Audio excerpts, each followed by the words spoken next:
Hello guys, it's D to the B here with my friend, A to the S Studios, also known as Full Strength Metal, also known as... Full Metal Dipper. I did not choose that name, that was his own choice. Why I chose Full Metal Dipper, I don't know, but... And today I am a Dipper too, though, so... And we're going to be talking about The Bad Batch today. The Bad Batch has not been a bad show, and right now there have been 13 episodes of the show. Of course, the show does have its problems here and there. Definitely. Like, there are some things that I have to criticize The Bad Batch for. Every show ever made has had at least a couple problems with it. Sorry, repeat that? Especially- Sorry, repeat that? I didn't hear you. So, every TV show that's ever been made, especially by Disney, has had something go wrong. Yeah. And as I said, there are some problems I do have with The Bad Batch. Technically 3. Okay. One was the Martez sisters showing up again. Why did you have to bring them back? Why? Nobody wanted them back. Yeah, no one wanted the Cortez sisters back.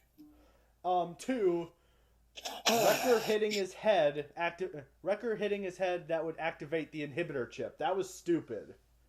It really was. There's no point for them to do that, honestly. Like, the show obviously explained that the Bad Batch could be immune to the effects of the inhibitor chips because of their mutations. Right. And you're telling me that Wrecker hitting his head would suddenly activate the chip every time he hits his head.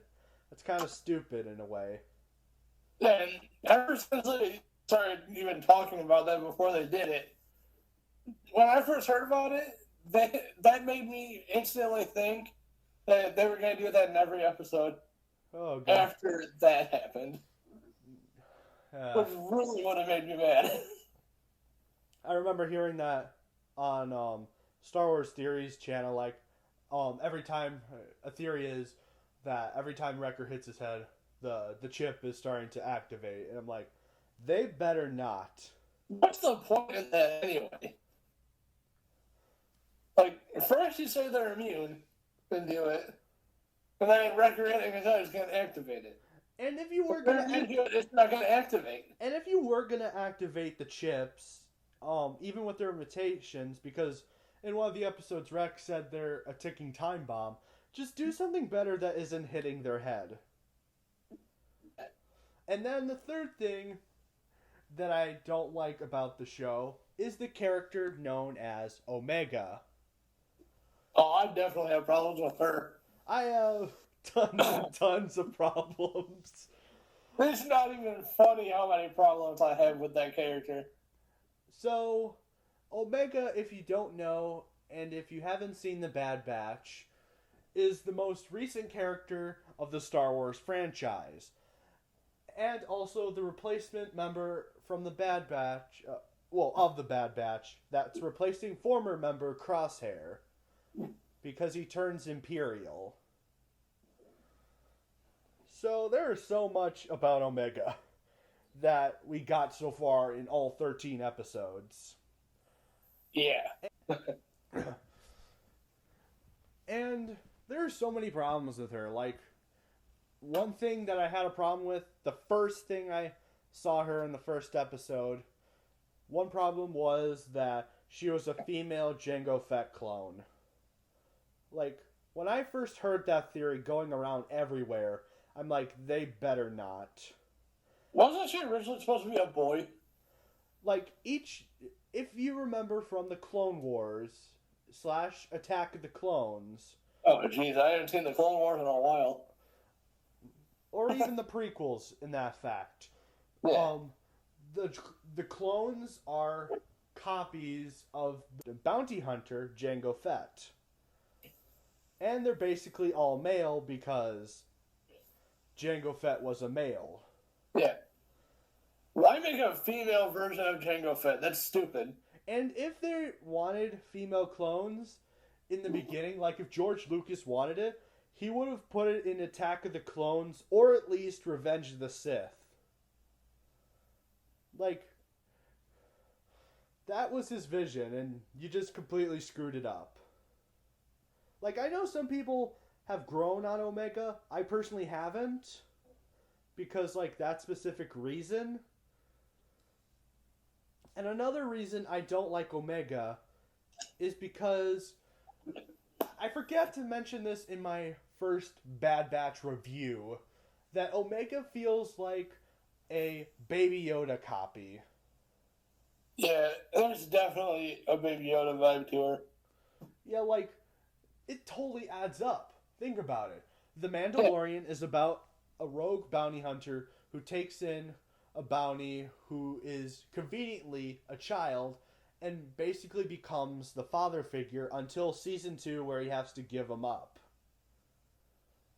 In the Bad Batch, the version is a group of mercenaries that disobeyed Order 66, are implemented in the Empire, and eventually turn and take Omega, which is a female Jango Fett clone, and basically parent her. If you get what I'm saying, they kind of sound similar, don't they? Yeah. Like, they definitely have a similar storyline. Like, sure, the show does have a bit of a different concept. Like, the Mandalorian was one character, and the Bad Batch are like 5 characters. Yeah. Like, I'll let it slide for once, but in future reference Disney, even though I know you're not going to listen, don't copy the formula of The Mandalorian. Oh, they're definitely not going to listen. Yeah. Like, I can understand one show doing that concept. I can understand 2, but don't copy that in the future. But you're probably right. They're probably not going to listen. Oh, they're definitely not going to. Especially compared to an old company like Disney, we're kids, even though we're actually adults. Compared to Disney, we're still kids. And they're not going to listen to a couple little kids. Yeah.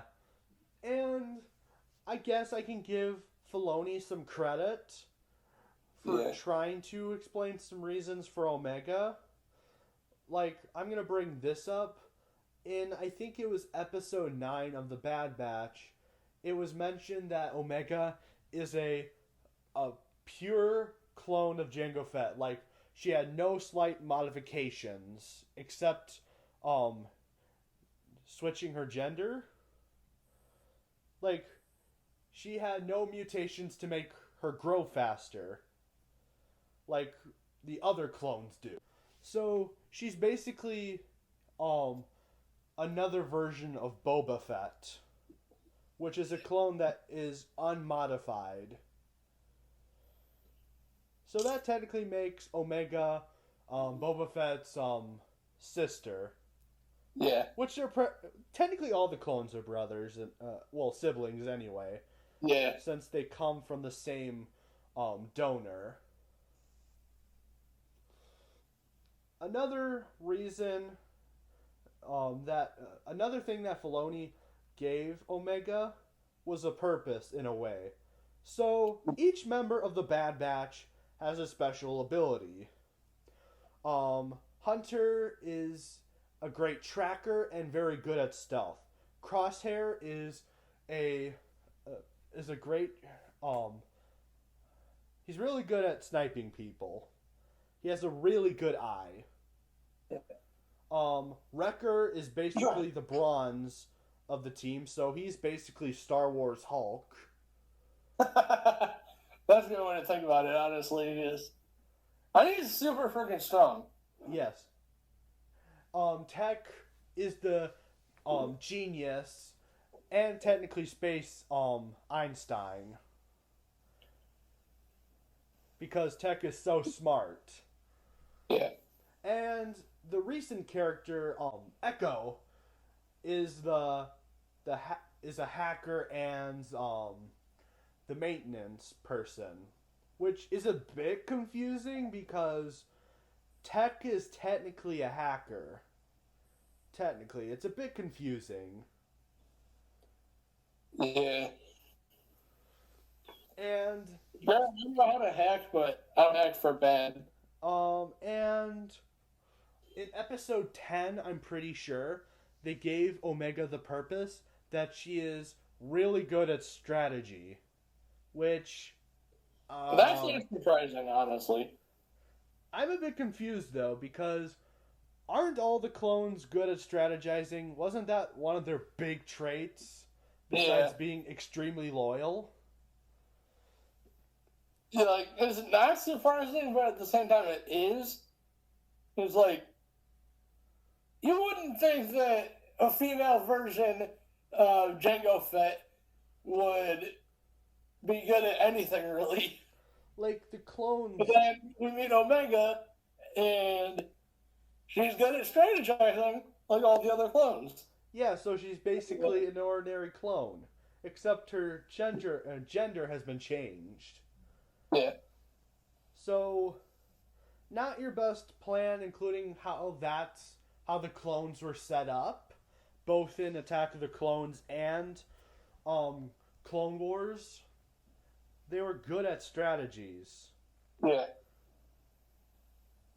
And why would the Bad Batch need a strategizer?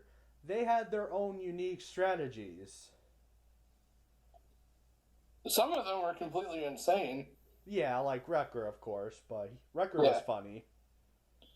Yeah, Wrecker's funny. I actually kind of like Wrecker, to be honest. Like, it was stupid that the chip would activate when he hit his head, but just overall, he's actually kind of funny. Yeah.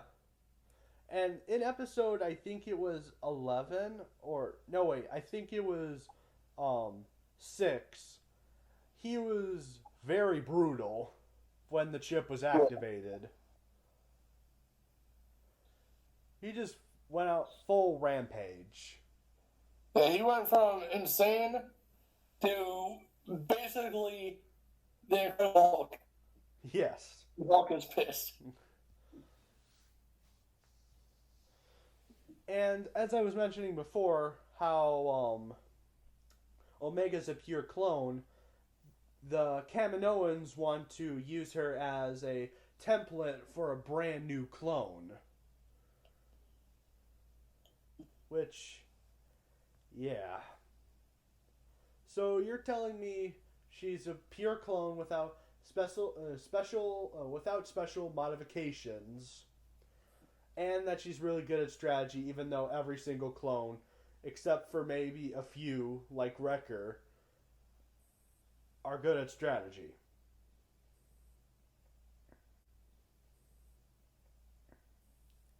And sometimes she's very annoying. Ain't that the truth? Which, I guess it makes sense because she is a kid. Yeah. And sometimes kids are very annoying. Oh, trust me, I know that one. I know that because I was a kid. Yeah, I was also a kid. And then I remember in episode 13, it was 12, Tech was going like, it might not even be that bad. Kids sometimes kids overreact, and Omega's just like, no, we don't. And I'm like, yes, you do. Yeah, the fact that she said that so quickly kind of proves that she overreacts. Like, sure, there's some times that kids are not overreacting, but usually a big majority of the time Kids they are are. drama queens. Hmm? I think kids are mainly just drama queens. Yeah. That's literally what I'm thinking. She's just a freaking drama queen. Yeah, as I said, I know that because I was a kid. Yeah, I was a kid too at one point. Although my childhood was not the greatest. We have our good and we have our bad. Mine was pretty much all bad. Except for a few times. One thing that I kind of enjoyed, even though I don't like the character Omega that much, her and Wrecker had a really good relationship. Yeah. It was pretty nice, even though I wasn't a big fan of the character. There was this one moment, I think it was in Bad Batch episode 6, where Wrecker and Omega were asking Hunter to go, and Wrecker's like, "It's a tradition," and then he puts his hand in front of his mouth and he's like, "It makes the kid happy," and she's looking at him like, "Makes me happy," or like, "What the heck?" Hello? I'm still here. Yeah, for some reason, I like that moment. Just Wrecker saying that, and then she just turns her head and looks at him. It cracks me up. Yeah. Even though I'm not a big fan of the character. And if you're going to do the strategy thing anyway, going back to that topic, it's not a good explanation why the Kaminoans turned that clone into a female. It's not a good excuse. It's really not. If you're going to do something like this, you better have a good explanation. Even though the concept is pretty stupid. Yeah. Hi, Vey. But what are you going to do? That's basically how it is right now. We have only seen 13 episodes and we have 3 more left. So it could change. I hope the next 3 are even better. I hope the next 3 are better than this current 13. Like, there are some good episodes in the 13 episodes we've gotten so far, but there are definitely some ones that are boring or kind of questionable. Yeah, like, some of them are just like, why did they even make these episodes? Yeah. Like, episode 6, I've said I liked, even though it isn't really that much. It's basically them just getting their inhibitor chips out. Like, it's not much, but I enjoyed the episode. Yeah. That's pretty much all it was, though, all episode. Like, I have to say the best episode... Sorry, you go first. Like, that kind of surprised me, really, because granted, it was a good episode, but that's pretty much all they were doing was getting their chips removed. And the only thing... Who does that on a show? Yeah. Or especially that long. I think it was like 28 minutes on that episode. 28 minutes. Most of it happened to be just them getting their chips removed. Yeah. What's the point in all that, honestly? Yeah. As I say in my review, I like it, but it wasn't really that much. Yeah. As much as as little as it was good. Yeah. Well, not good, but decent. Just like you are at gaming. Yeah, so this is just judging Omega from the 13 episodes that we've gotten so far. She could get better in the last 3 episodes, which I kind of doubt it. Yeah. I love how my friend just roasted your third channel. Yeah. But, yeah. That's how I feel about Omega. What do you guys think of Omega? Tell me in the comments. And I'm going to have to do a lot of editing on this video. Yeah. And don't forget to drop a like and subscribe too. Subscribe to D to the B. And then eventually, when my friend sets up his own channel, eventually subscribe to him too. Yeah. Whatever day I start my channel, you can just link my channel in the description. Alright. Have a nice day, guys.